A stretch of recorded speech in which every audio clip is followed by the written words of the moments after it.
Assalamualaikum warahmatullahi wabarakatuh. Perkenalkan, nama saya Sela Juwita dari kelas Piwat 5C2.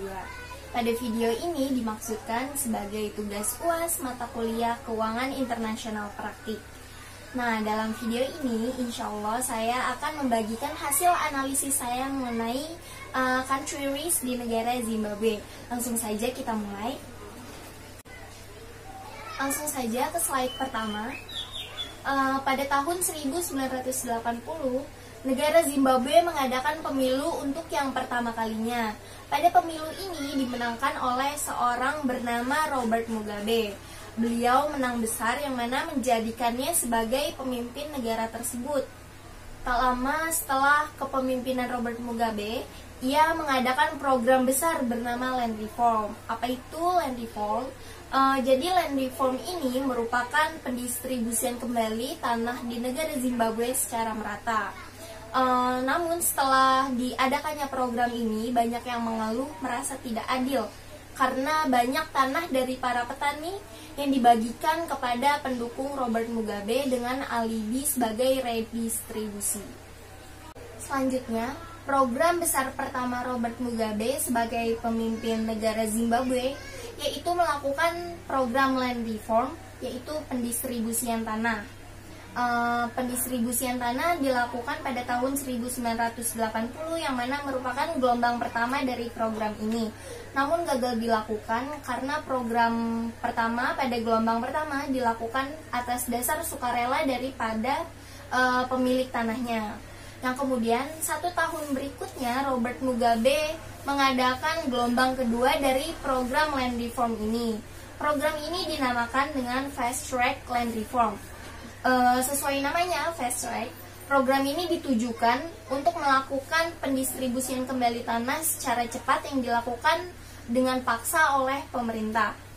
Nah, karena negara Zimbabwe ini memiliki ekspor utama berupa agrikultur, tapi kemudian banyak tanah-tanah dari para petani dan para peternak yang dibagikan kepada orang lain, di mana sebelumnya tanah-tanah ini dilakukan untuk memproduksi komoditas ekspor berupa pertanian dan peternakan seperti misalnya beras dan daging.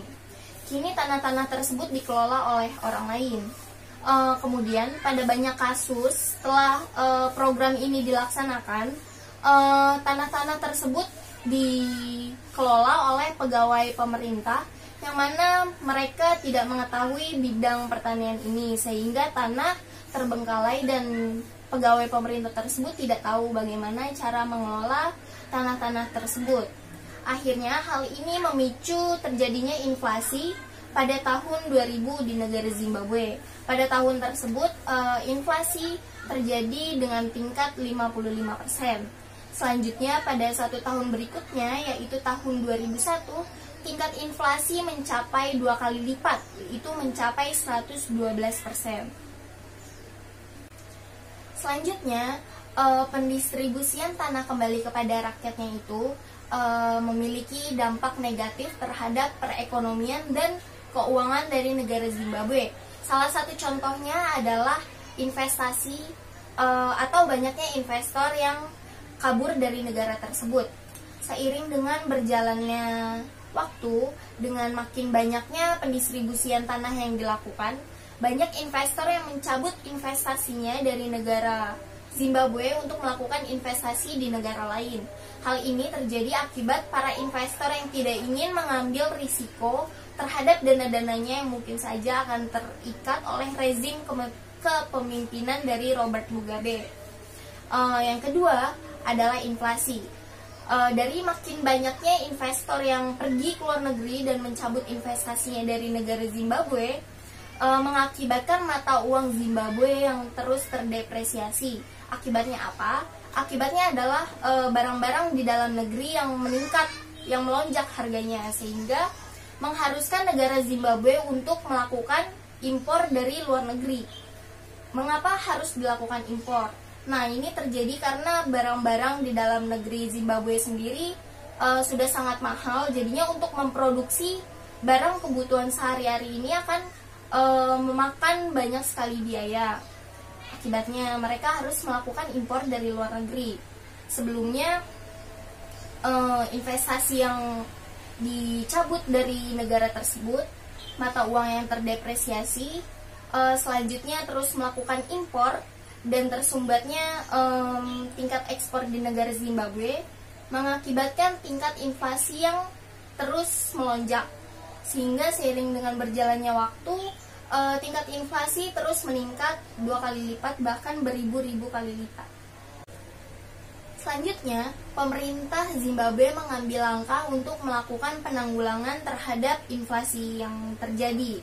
Pada tahun 2006, Bank Sentral Zimbabwe melakukan reevaluasi mata uang dengan cara mencetak mata uang baru.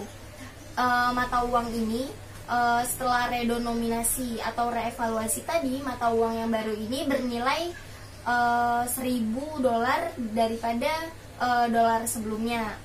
Padahal pada tahun 2006 atau pada tahun tersebut tingkat inflasi sudah mencapai 1.200%, yang mana menjadikannya kebijakan dari redenominasi mata uang tersebut tidaklah tepat, sehingga pemerintah gagal untuk mengembalikan kepercayaan para investor maupun para masyarakatnya tentu saja.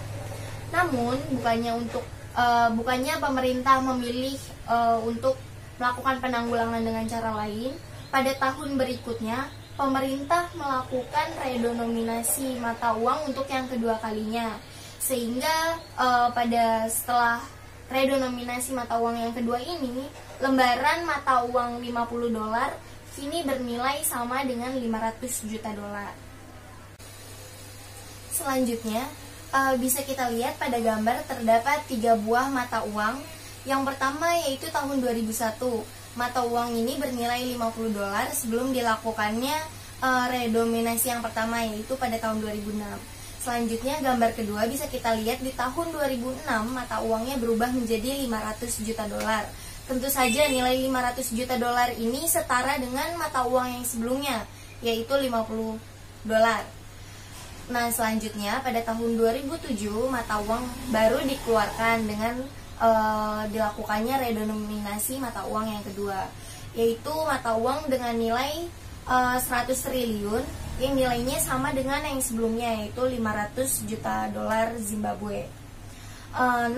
Pada tahun 2007 ini nilai inflasi di Zimbabwe sudah mencapai 66.000%. Dengan angka yang setinggi ini, pemerintah masih saja melakukan penanggulangan dengan cara melakukan redenominasi yang ketiga pada tahun setelahnya. Akibatnya dari dilakukannya redenominasi yang ketiga ini, masyarakat sudah tidak dapat lagi menggunakan mata uang dolar Zimbabwe dikarenakan harga-harga yang mulai naik, sehingga masyarakat harus membawa jumlah uang tunai yang begitu banyak. Jadi mereka meninggalkan mata uangnya sendiri dan menggunakan mata uang negara asing seperti dolar Amerika, Chinese yuan, euro, dan mata uang lainnya untuk transaksi perekonomian mereka sehari-hari. Demikian presentasi yang dapat saya sampaikan.